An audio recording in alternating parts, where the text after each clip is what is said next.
Hi everyone, welcome back to Gold Fries. This is the Geeek Case G1 Pro, an upgrade from the G1 SE that I reviewed before. And what's the difference? Well, basically it is bigger, just slightly though. Volume wise, it increased by just about 1 liter. So the dimensions wise, half a centimeter everywhere. So it looks actually pretty much the same, but there are quite significant changes. For a start, it now supports 240mm AIO.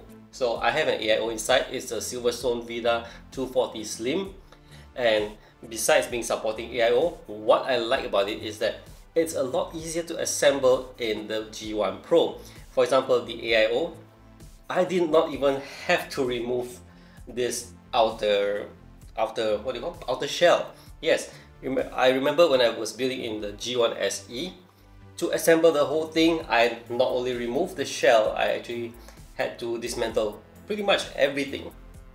For this case, pun intended, I did not have to disassemble anything except for just a bit of the shell. But overall, I did not go through the whole process of dismantling the whole case. The shell was intact. In fact, it has a frame where you can mount the fans, which means it's the same frame that you used to mount the AIO, and I did just that. So I mounted the AIO into this case without having to dismantle the whole thing, and now that is a huge plus point.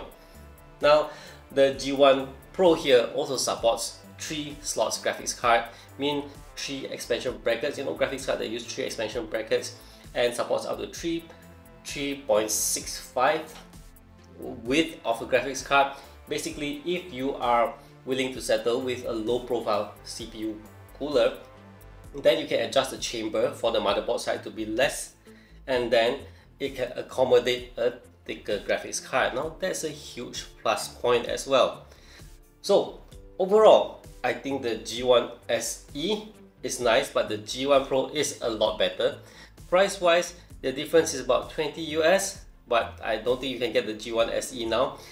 But yeah, personally, I would say go with the G1 Pro. It is a lot better.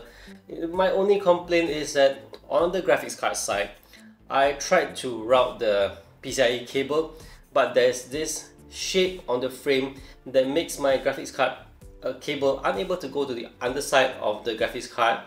No, the graphics card already has a backplate, and when you slide a flat type cable with the thing on, it hinders, it actually pushes the card out. So I'm a bit disappointed on that part, but I understand it's for structural integrity, I suppose. So what I did was just route the graphics card cable to the front, the PCIe power cable, and it works just fine. Overall, I am very happy because it's so much easier to build in. Of course, I do have experience.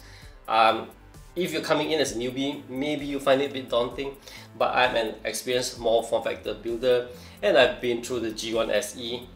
So the G1 Pro, I already expected it to be of a similar frame design, but there's improvement, and I'm happy to say that I can build in the whole thing without dismantling, and that's a huge plus, really a huge plus. And one last thing before I sign off, I like the panels a lot better. I remember having a G1 SE where the magnets, they sound like a bit flimsy. They tend to, I think it was using acrylic cover, but regardless, it was a bit loose and it does not fit as tightly as what I experienced in the G1 Pro. The panel here, it fits very well. I could latch it on and it secures a lot better than what I experienced in the G1 SE. So overall, huge plus to Geek for whatever they have implemented on the G1 Pro, because it is the better case compared to the G1 SE. Although the price is a little bit higher, the size is slightly bigger, but I don't think you can tell the difference. I sold my G1 SE, sorry for to say that, I sold it off already, but I'm happy to have the G1 Pro with me as my replacement. So that's it for this video. Huge thumbs up to Geek for the G1 Pro. Thanks for watching, and I'll see you guys in the next one, and bye bye.